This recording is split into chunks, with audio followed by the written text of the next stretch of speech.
Welcome to my Beautystack. My name is Sharmadine Reid and I'm the founder of the Beautystack app and host of this podcast. I'm passionate about beauty and business, and every week I'll be speaking to a founder or CEO on the role that beauty has played in their careers. We discuss their beginnings, their learnings, and find out who are the professionals that keep them feeling powerful every day. Join me on this journey of reassessing how beauty plays an important role, not only in our professional lives but in wider society. And finally, I hope you discover your next favourite beauty spot, as recommended by our incredible guests. I think at the time I was so terrified that it wouldn't work, and I felt like I had a lot to prove. That's Michelle Kennedy. She's the founder and CEO of Peanut, the social network that connects women so they can share their experience in fertility, motherhood and beyond. Michelle and I shared our first office years ago, and it's super exciting to watch her grow. So, tell me how we first met. So we first met in an incubator for Facebook in an office just off Tottenham Court Road, where the guy who was introducing me to the office introduced me to you as you walked in with Roman, who was coming in to get some snacks. Sounds good. From the snack tray, and you were like, "Hi, what do you do?" And I was like, "Oh, hi, I'm building an app for mums." And you were like, I was like, "Oh, what do you do?" And you're like, I basically am. And then you went into this big thing about you were basically a beauty mogul, and then I became like weirdly obsessed with you, and you were a bit like, "Yeah, I think maybe you're in love with me." You're exaggerating. You came in like senior management. I remember very management. That woman's senior management, and you came in and you said you're building this app for mums. You showed me some of the early like prototypes, and I was like, "Oh, that's cool." And I was it was because I'd kind of just slipped into normal. Roman had just turned 5, I think. 5. Yeah, because he came back to London. And 5 or 6. And that is the age range when your panic button like can be released a little bit. Yeah. Someone looks after them between the hours of 9 till 3:30, and it's free. So I was like, all my kind of mummy issues. I mean, it's a bit premature, but I thought they were solved at that point. So I was like, oh, okay, this is going to be interesting. There's definitely a need for it. I knew that as a young mum, I wanted connections. Like, there weren't many in my friends circle, and still actually today, my original girlfriend crew in my 20s, none of them have kids yet. Yeah. So you definitely saw the need. How did you discover that gap in the market? Where was that need from for you? So I was working in the dating industry, building dating products. And when I had Finn, none of my girlfriends, had babies. And almost more obviously to me, no one that I was working with was a parent. And I took so much of my identity from who I was in my career and who I was in my working life, that to all of a sudden have this new persona was very, very challenging. And so it was quite lonely. It was quite isolating to kind of be juggling both. And I suppose what I did is what a lot of women do when they have a child and they're not really sure what impact that might have on their career is. I had to go back to pretending like it had never happened and everything was totally normal. So I went back to work when Finn was just turning 5 months, and I was like working the same hours as I had before and doing everything the same. And that was absolutely BS and wasn't the right thing to do at all.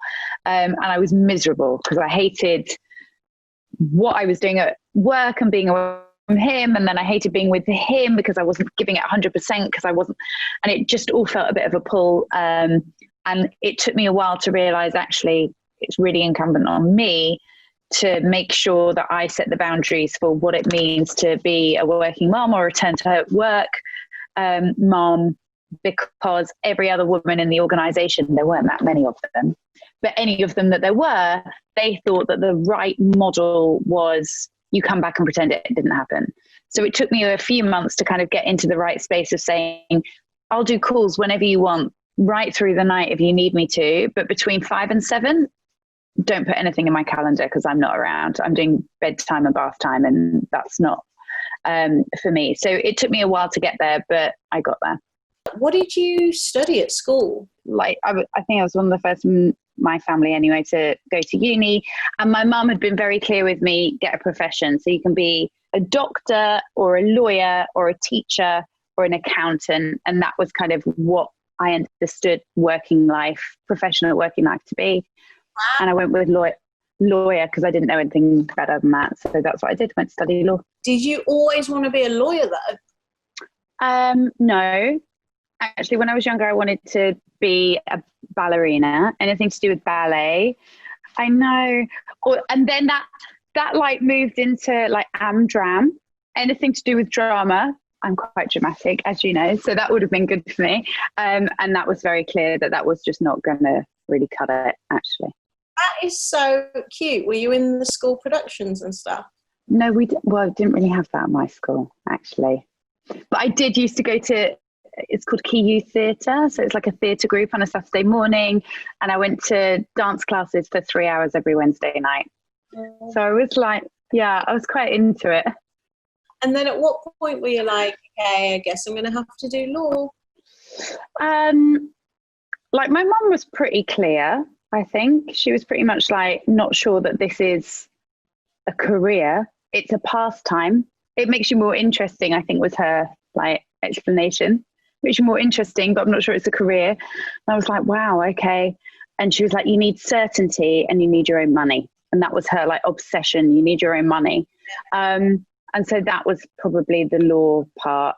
I feel like it was one of the jobs that if you're an ambitious woman, you're like, I want to be a lawyer. And for some reason, although this is not relevant to me, I was like, I want to be a lawyer to protect children in abuse cases. Yeah, great. I don't know why that was my thing. I was like, that's what I'm going to do. So weird. But it was definitely about like serving the underdog and, you know, fighting for justice and stuff like that. I remember my opening line on my UCAS form for why I wanted to study law was injustice anywhere is a threat to justice everywhere. Wow. Martin Luther King, right? So I was like, that was my opening line for my UCAS form. And then I went into corporate law. Go back a bit. Where did you do your degree? So I did my degree in Sheffield. I wanted to go to King's actually in London because I was desperate. Everything was about London. And I wanted to get to London and I got offered a place, but no accommodation. So like the London unis were quite funny about that. So you could get the place, but you could also then not have any accommodation and have to move into like housing or whatever. And that freaked me out. You know, I'm a bit weird with people. That for me was like, so Sheffield was my second choice and I got halls and I was like, right, I'm going to go to Sheffield. It's not meant to be. So I went to Sheffield and then I went to law school in York and then I moved to Newcastle and I lived and trained in Newcastle for 2 years. So how did you actually get to London? So I qualified. It was coming up to my qualification year and I had a couple of job offers in Newcastle, but Newcastle, right. So here's my love affair with Newcastle. It's amazing. The people are incredible and they're so warm and they're so like friendly. I can't explain it. It's like, it's the best place in the world, but it felt very small for me. And I felt like particularly lawyers, right? There aren't that many lawyers in Newcastle. So the community was quite small. It was the same people I was hanging out with all the time. My friends from home were like starting to move to London. I had the itch. I really wanted to get there. And I'd always been this person who felt like I was much better as a big fish in a small pond. So I'd never really wanted to train in London because I felt like there would always be so many people who were much smarter than me. But if I could go and train elsewhere, then I could come in and do it in a different way. And so that was the kind of the move down. And so I applied for jobs on qualification. And I got a couple of offers and I went with one offer and that was it. I moved down to London and I'd gone from earning 16 grand a year to earning like 50 grand a year. And I thought I was amazing and everything felt like, how am I possibly going to spend it? I couldn't even imagine it. And that was the start. And how, you know, I love that story because it's like, I really imagine you like that TV show Cold Feet, like moving down to London, living your professional life, you know? I had all these like weird like things. One of my best mates now, he's a head teacher, which is laughable also because like obviously we grew up together. But I lived with him when I first moved down to London. He lived in this horrible, horrible flat in London Bridge, and I actually got bed bugs from staying with him because he had like bed. It's disgusting. Anyway, I remember saying to him, I'm gonna like buy myself a pair of Gucci shoes, and he was like, amazing, I'm gonna buy myself. And I was like, yeah. And he was like, a leather briefcase. And I was like, Yeah. what? Okay, cool. But it was very exciting. It was very cold feet. So when you were a young lawyer running around London, I mean, coming from Newcastle to London, the levels were completely different. I know you're buying your first pair of Gucci shoes, but I always imagined you having a 7 a.m. blow dry, getting your manicure done on South. Oh. Tell me how you adjusted to the London levels of presentation. Right. So there's something you have to understand. Peterborough, coming from Peterborough, I don't know how else to describe it. And I don't mean this in any offense because I would still class it myself as one. I was a townie. And by townie, I meant I wore my heels to lectures. When I got to university, I wore tight t-shirts. It was actually a Golding 69 t-shirt. I don't know if you remember those, but anyway, it had sequins, like full, right? Leather jacket, boot cut jeans, heels. And I turned up to Sheffield and everyone was in flares and flat shoes. And I was like, oh. And that was fine because I wasn't going for that look. I also was blonde, like obviously this is my natural color, but I used to highlight my hair. So I was very blonde. So when I moved to Newcastle, all of a sudden I was like, I love this. It was fully like you could wear your heels, you could be glam, makeup, hair, everything. And everything was, I was learning, obviously I had no money, so I was learning to do it at home. So if that meant doing my tan at home, like doing whatever I could do. And then I moved down to London and London was everything. And there was so much. And I'd been coming to London a lot when, as I grew up. So suppose the kind of beauty element to it and not just beauty, like how to feel myself was always through, my clothes as opposed to what I did to myself. So I would always like at the time, if you could afford to buy like Topshop Unique, that was like chic, the height.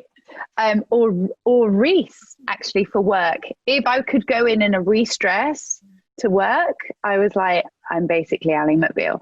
So those were like the levers, but I would always I would always have my hair done and I would always have like it colored properly. And like, obviously your tastes like get better or whatever, but there were things that I wasn't doing. I didn't like, my mum actually up until I was probably 15 still used to wear like blue coal. She'll kill me for saying this, but like blue coal and lipstick, and that was it. She never wore makeup apart from those two things. So makeup was definitely something I learned from girlfriends and their looks, and I used to like try and learn it off them. So being in London, I suppose I'm wanting to be very like professional lawyer. I always was very matte powder, like that kind of look. How did you move from a very straightforward career path in law to working at one of the biggest tech companies in the world? Because, you know, not many people would even associate that tech companies would have general counsel or in-house lawyers. It wasn't something that I became aware of until I met an incredible girl who was like, I do general counsel for da da da. I was like, what? You mean the company has its own lawyers? That's so cool. Like, is that something you need to do? And how did you make the move to Badoo? Yeah, not at all. I hadn't even thought about it. I think I got down to London. I started working in private practice, so in a law firm. And when you're doing corporate law in particular, the hours are long, right? You're on deals and transactions and you're working till like 2-3 in the morning. You get a cab home. I was doing that thing that everyone does when they move down to London from the north, and I was living in Clapham. And so it was taking me ages to get home on a night after working crazy hours. And then I'd have to be back working in the morning, getting on the Northern Line. I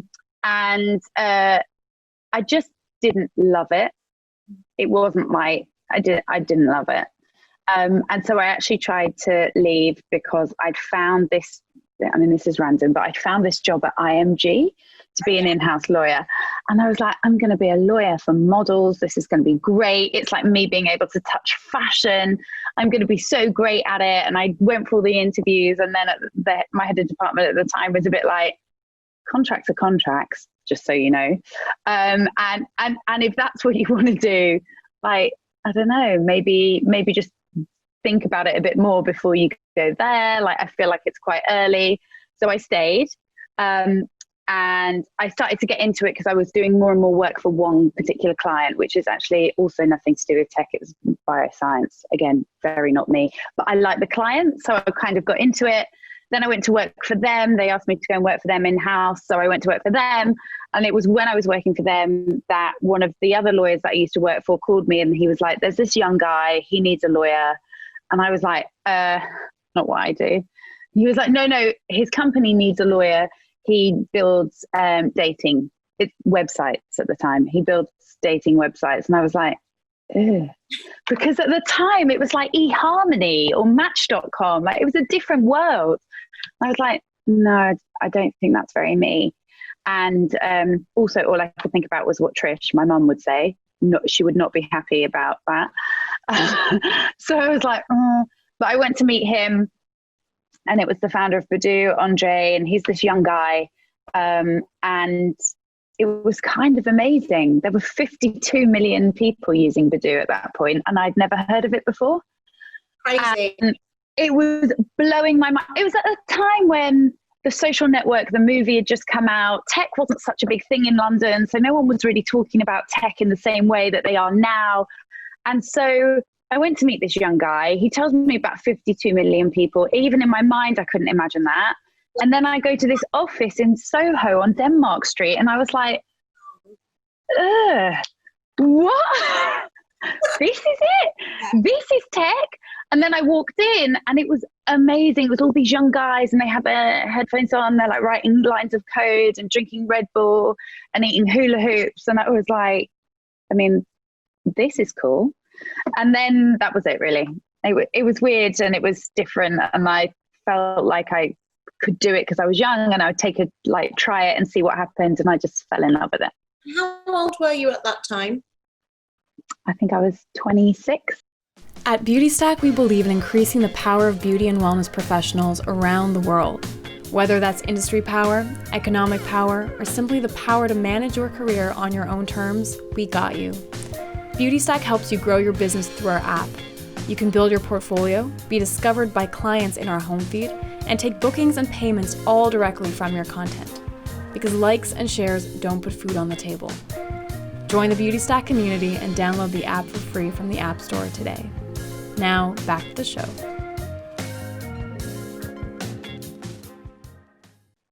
What does an in-house lawyer or general counsel do for a tech company in particular? Like, what were you doing? So that was weird because I walked into this room and it was not with all the engineers, right? It wasn't with all the devs where all this like frenetic energy was. It was in like an office part, and there was some like HR people, or one HR person and one payroll person, and I think one finance person. And I was a bit like, oh, is this where I'm going to be? And it felt like a different atmosphere. And actually that changed later and it became like totally different. But that's where I was. And there was just a pile of contracts on the desk. And they were like, this is what we've done with legal. And I was like, what you've done?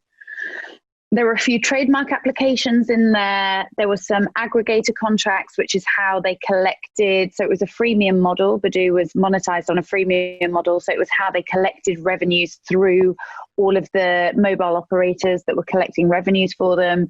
I think there were some service agreements, a couple of employment contracts. It was a real mismatch. And I just kind of got to work on like, okay, what does this mean? Also, everyone tells you everything when you're the lawyer, and you're allowed to be so stupid because no one expects you to know anything. So I was like, what do you mean aggregator? What does that do? And then someone took me through the entire process. Or what does this mean? And so it was just about getting that into shape. And then quickly, like, the company was growing like wildfire, but then it was obvious like we needed another lawyer. And then it was obvious that I needed to stick my nose into HR and to other stuff that wasn't really running. And so I suppose I just worked my way up. Until you were what? Deputy CEO. So working next to Andre, the founder, and it was like I suppose by the time I left, it must have been a 400-person company. That's so crazy. You're like my inspiration. Oh, thanks. I don't know about that, but it was cool. We did some amazing stuff. And but for my time there, I never would have been doing what I'm doing now, which I love. And it was hard, right? The environment was hard. But we built things, and that was exciting. And I'm so pleased that my eyes and my vantage point was opened up to all the possibilities of things that you can do. And it's not just be a lawyer, be a teacher, be a doctor, be an accountant. And it's the only thing that I every day think about for Finn and Nuala. Like, never, ever think about those things. Like, you can be whatever you want. How did that role prepare you to start your own tech company?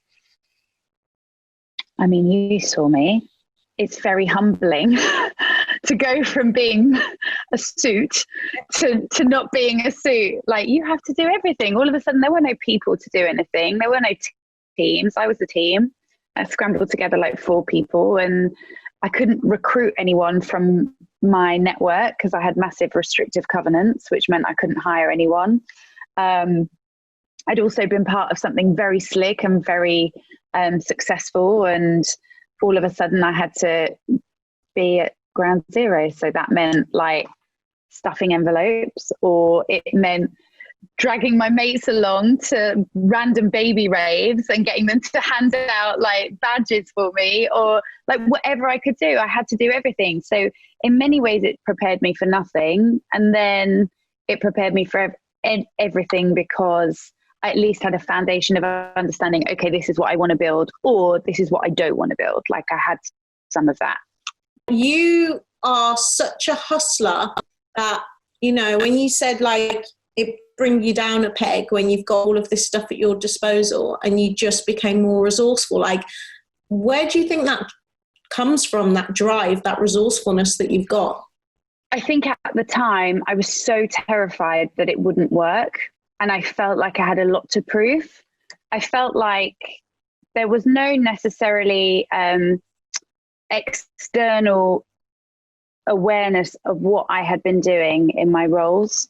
And so I felt like I had a really big point to prove about, I was integral to what was happening in my previous life, and I can do something similar again. And that felt like such a huge responsibility that I was going to do anything and work however many hours it took to make it kick off.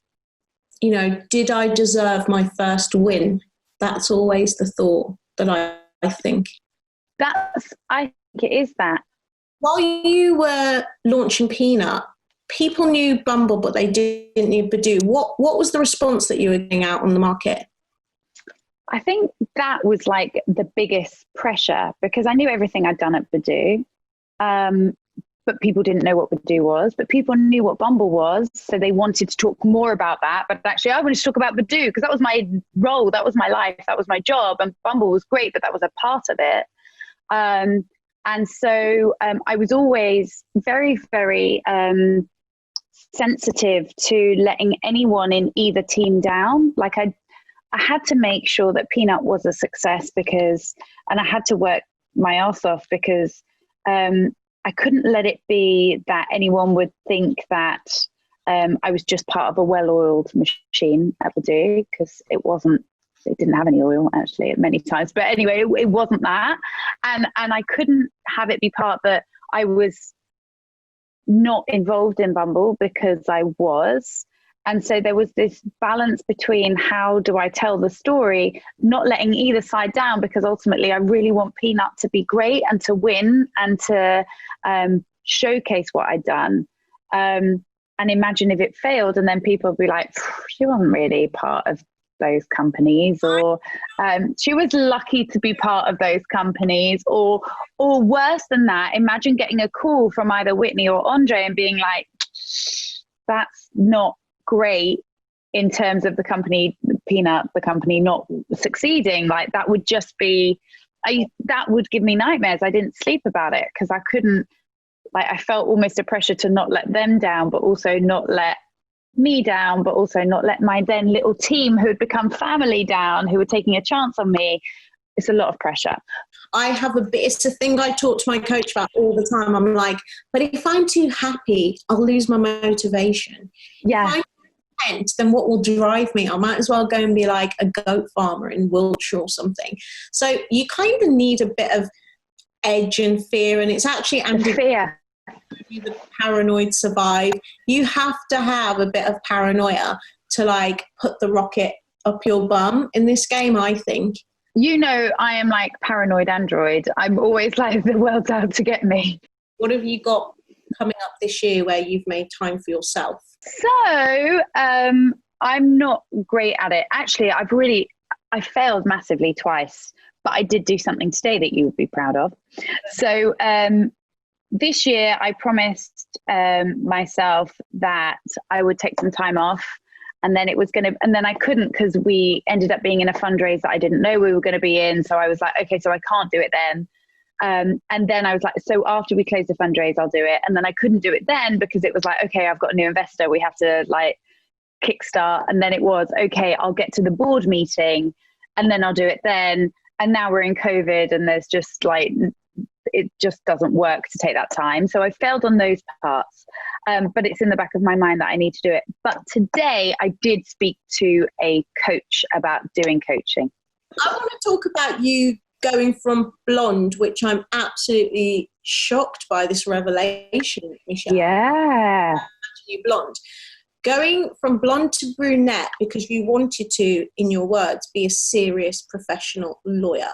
Like, yeah. How did that transition make you? Did it make you feel like a serious professional lawyer? And what's your relationship with the color of your hair to how much authority you think you've got in the boardroom? Really love it. So when I first had it done, I hated it and felt like completely invisible and felt like I may as well have had my hair shaved off. So I have always had long hair. I think I once had maybe it cut a little bit shorter, but basically I've always had long hair, although the fringe came to the wrinkles later. But I've always had long hair. So losing the kind of blonde to dark, I definitely felt very different. And that was probably because I did that thing where when you dye your hair and it's been blonde and you dye it dark, it goes black. Like that really weird, like reddy black. So, I mean, the color probably wasn't doing me any favors. But I definitely felt different. But yeah, I probably took on the role a bit more like, yeah, okay, so I'm like sophisticated and like, this is me now. How did your beauty regime change when you switch from private practice to a tech company? Because there's definitely onus on like, we're more relaxed around here, guys. Like, you don't need to 7 a.m. blow dry. Like, but what I love about you being a, tech CEO is you're still so glamorous regardless of what anyone else says. Like, did you feel like going from school to Sheffield where you're a bit overdressed at Badoo? So I never, ever would go to work without my makeup on, ever. As a baby lawyer, it didn't matter if I'd been out till 5 a.m. I got up like half an hour early and I did my makeup before I got into the office. And I had my hair, like on a very, very bad day, I might scrape it back. But like I was done. I never, ever went in like fresh faced or ashen faced or whatever. That was not me. And actually the same applied for Badoo. So when I joined Badoo, actually it was kind of interesting because there were all these young guys in t-shirts and jeans, and you're right, like we're more casual around here. And that was great because I genuinely could just wear whatever I wanted. What was the mission for Peanut when you started it? Mission's definitely evolved. I think the mission when I first started was no woman has to go through motherhood alone. Like, find a friend, we can help you do it. Is it a valid proposition that women who are mothers will meet via an app? Yes, it is. Here's the app. Let's build it and let's see what happens. And it's definitely evolved, and it's evolved in part because I think society has evolved, conversations have evolved. When we first met, people weren't talking about motherhood the way they are now. That's just a fact. Like, it's totally changed. And so because of that evolution, we've evolved as a product, but we've also seen like our users change as well, and what they're talking about. So now when I see someone going on to Peanut to talk about the fact that their adoption's been cancelled or postponed, or their hearing has been postponed because of COVID, I'm like my heart is in my throat, because firstly, how important that they can talk about that on Peanut. Where else were they doing it before? But secondly, because I know there are so many more topics like that we haven't even scratched the surface of, that we can start to build for. So I think the evolution of it is we want to be a platform for women to connect on each life stage. And that could be you're going through menopause, that could be you have a chronic illness, that could be your kids have left home and you're like empty nest, that could be, you know, your much later stage life, that could be you're thinking about your very, very early fertility options and egg freezing. That could maybe be you're a girl with her first period and you want to know about it. Like, it could be that whole spectrum of this is the life of a woman. How do we help you find other women who are going through the same thing as you? And that's definitely evolved over the last 3 years.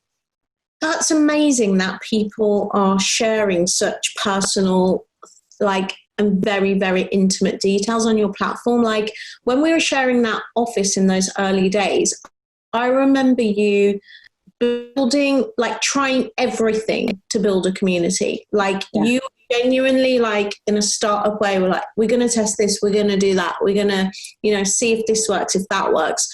In those early days, how do you build a community, and how do you build a community that people can trust? Like, what were the tactics that you tried and which ones were most successful? Trust is the most important thing. Yeah, but trust is the most important thing that you just said there, right? Because there were many, many times when people pushed us to do things that I just did not feel were right for us, including we made it quite difficult to create a profile on Peanuts. I don't know if you remember in the early days, you had to log in through social, and everyone was like, you know, at the time we got a lot of backlash. You have to log in through Facebook. Facebook steal your data. It's a disgrace and whatever. And we did nothing with Facebook other than verify that you were A, a real person, B, that you were a woman, and C, that we could do some kind of like social graph checking. So it was nothing to do with giving anything to them or taking anything from them. It was very much about kind of verification, because we had to build a community that women would trust. When you're talking about women, and particularly women and their children at the time, it has to be something where they know that we have taken precautions to make sure that it's as safe as we can. We're not foolproof, but we've taken steps at least to try and make that happen. So our community was based on trust, and that meant everything we did from there was based on trust. It meant the information we asked you to give us on onboarding is way longer than any other onboarding you'll ever do in any other app, and it's infuriating for some people, and we know that. But ultimately, it means that you trust us by the end of the time that you get through the onboarding, that we will curate for you. Like, we'll use that information to give you a better user experience. But it also means that if we've done it to you, we've done it to everyone else. And so it means that there's already a base leveler where people who are not committed, who are not genuine, are already disinterested and haven't gone through it. And then we started to level on that and layer on it. That meant we did selfie verification checks. Again, it's quite a lot to ask someone to confirm and do a selfie, to confirm that they're a woman so they can come into, or someone identifying as a woman to come through to the app. But it was important because as soon as they know that we have their trust, it means that they do want to talk on Peanut about domestic violence, or they do want to talk about their sex lives, or they do want to talk about their friendships or finances or whatever it might be. So trust was absolutely like the pillar to it. Tell me how Trying to Conceive came about before I try and put words in your mouth about it. So Trying to Conceive came about because, well, two reasons. The first is we could see people creating content but it was for secondary fertility. So don't forget, to be on Peanut in the first place, we had to have the starting point that you had to have been a mum at some point, through whatever means, stepmom, adoptive mum, but also being a mum through birth, whichever it was, you were a mum. And so we could see lots of women starting to talk about secondary fertility. I'm trying to conceive for my second, third. I'm going through IVF again. I'm going through adoption this time, surrogacy, whatever. And it was very much under these topics of secondary fertility. So as we started to look at it, it was actually really prolific. So the conversation that we had as a product team was, if these are the women who are talking about it and they've already had a child through whatever means, imagine all the women who haven't yet got there. Like, how many women are in that position? So what about if we actually open it to them, but create a safe space for them, so they don't get thrown into the mix of, here's my 2-year-old or whatever, because it's a very sensitive time, but they get taken through a different way. They still get to access all the women who are going through secondary fertility, because that information exchange is really important, but they also get to feel safe and not part of like this overwhelming sense of, that's a club and I'm not in it. Like, how do we give them their own club, so to speak? So what's next for Peanut then? Oh, we've got lots. We're doing menopause next. So women who are going through menopause, which is great, because I don't know about you, but I knew nothing about it. Can start in your 30s, ladies. Perimenopause is very real and very important, and we have to know about it. Don't know enough about our own bodies, so we're building something there. And we're thinking about how to evolve the medium in terms of how our women connect, particularly given the current circumstance that we're in. The meeting in real life element kind of becomes redundant. So how do we give women that experience when they can't meet in real life, and thinking about other broadcast mediums? So obviously video is part of that. So we've got a lot to do. The menopause thing's really interesting, because that would be the first non-motherhood section. That's right. It's a life stage, and it happens to every single woman. It's a big deal, babe. It's a big deal. And it's important, right? Like, it scares me how much I don't know about my own body. It scares me how much preparation we can do that we don't know about, because we don't know it's coming, and you don't know what to look for.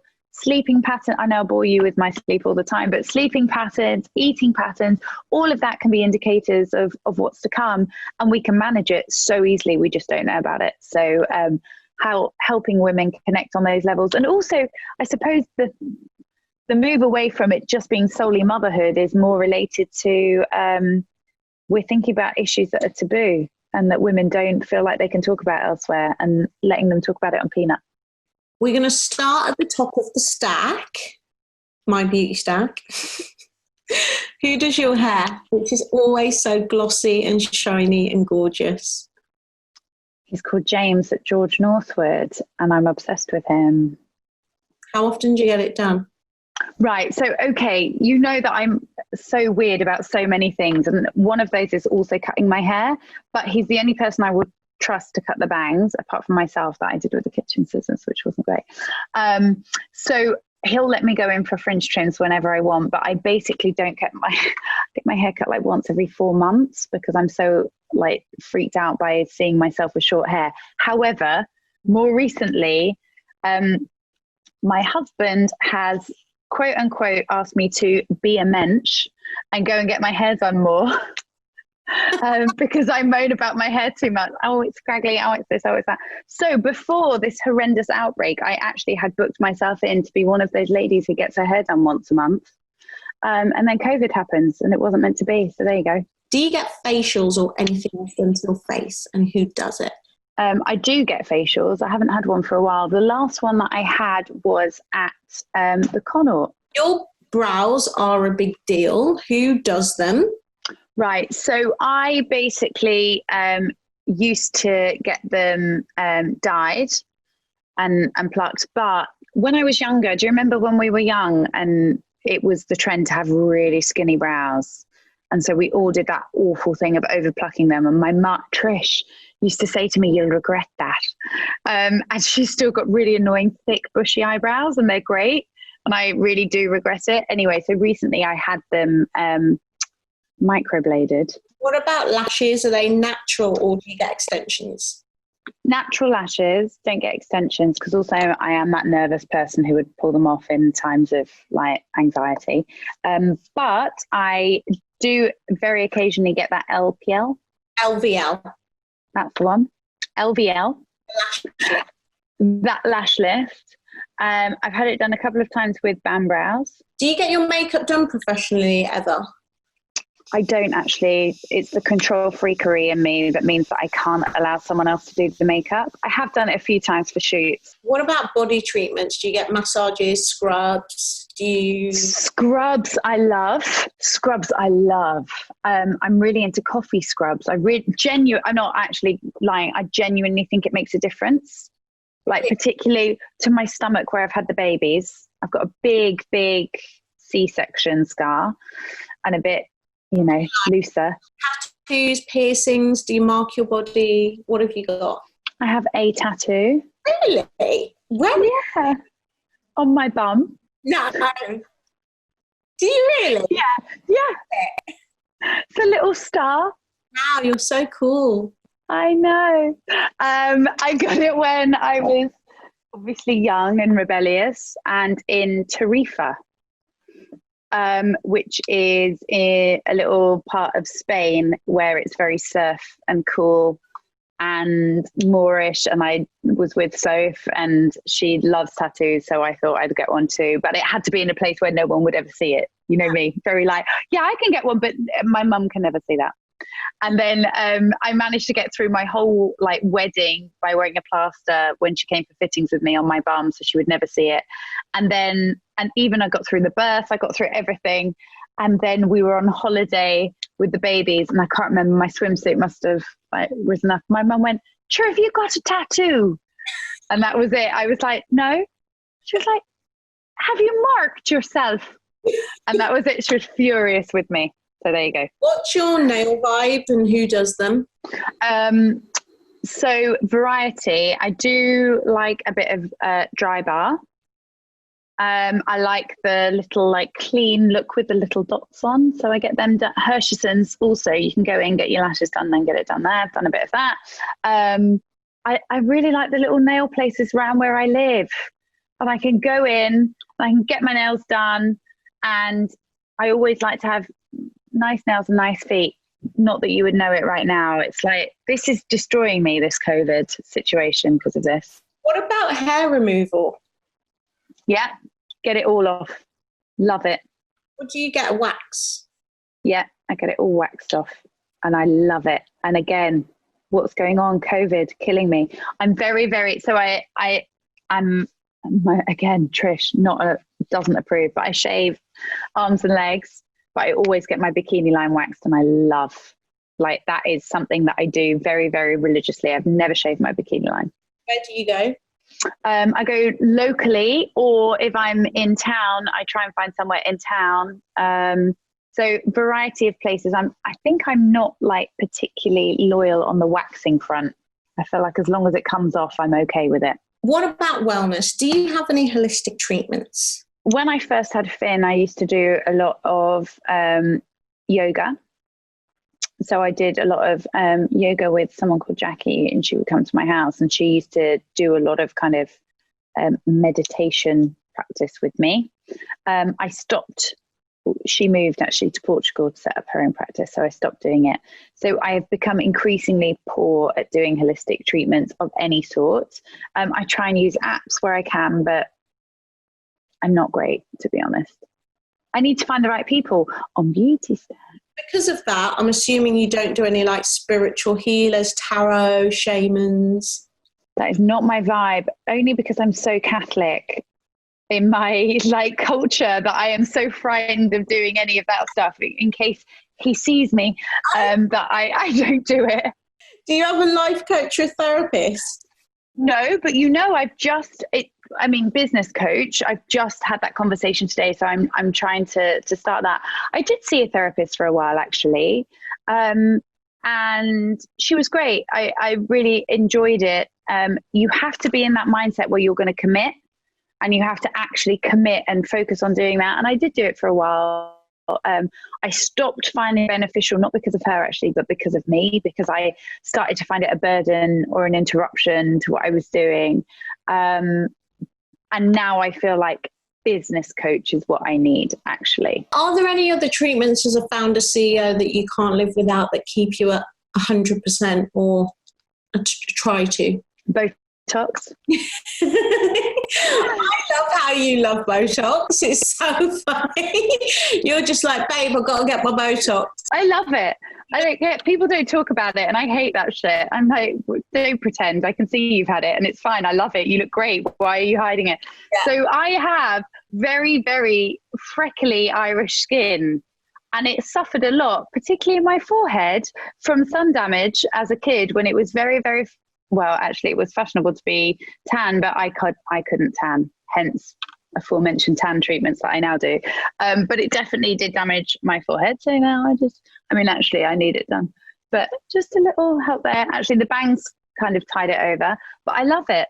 It makes me feel more like me. Where do you go to get it done? Actually, it's a new guy on Harley Street. He's called Lee Garrett. Lee Garrett got a recommendation from one of the mummies at school. There is a growing market for treatments and practitioners and consultants that cater specifically to motherhood, because as you said, it was an evolving journey. Your look changes, your hair changes, your hair starts falling out. You know, we've got trichologists on the platform. There are all of these things that happen to you. Your skin looks different. Everything about you looks different.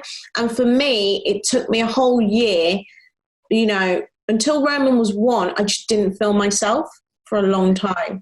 And you have so many hormones racing around your body. To be able to tap into a network of professionals who can help you on whatever that is. I didn't know my hair was going to fall out. Same. I didn't know that when I stopped breastfeeding, my hair was going to fall out. We've already spoken about how much I love my hair. That was a really big deal for me. I freaked out. To be able to tap into someone, to be able to say, this is happening, and someone be able to A, advise me that it's normal, B, then give me some kind of like treatment plan would have been invaluable. That's important. I think being able to think about anyone who could have given that lymphatic drainage massage when my ankles were massive after I had Finn. I didn't know that that was going to happen. Like, how do you find these people unless there is a platform that helps you discover them? And I mean that most genuinely, like Beautystack. Like, how do you find those practitioners? Because otherwise you're really, really reliant on, oh, hang on, I think I spoke to one person sometime who maybe said blah, blah, blah. So you actually have to have a discovery platform like this. So, you know, the intersection is real. Yeah, I'm excited about it. Thank you, Michelle. That was great. Love you. If you're looking for a place to book unique treatments, or if you're a beauty professional and want to list your business with us, don't forget to download the Beautystack app for free from the App Store. If you like this podcast, please subscribe and leave us a review. Till next time.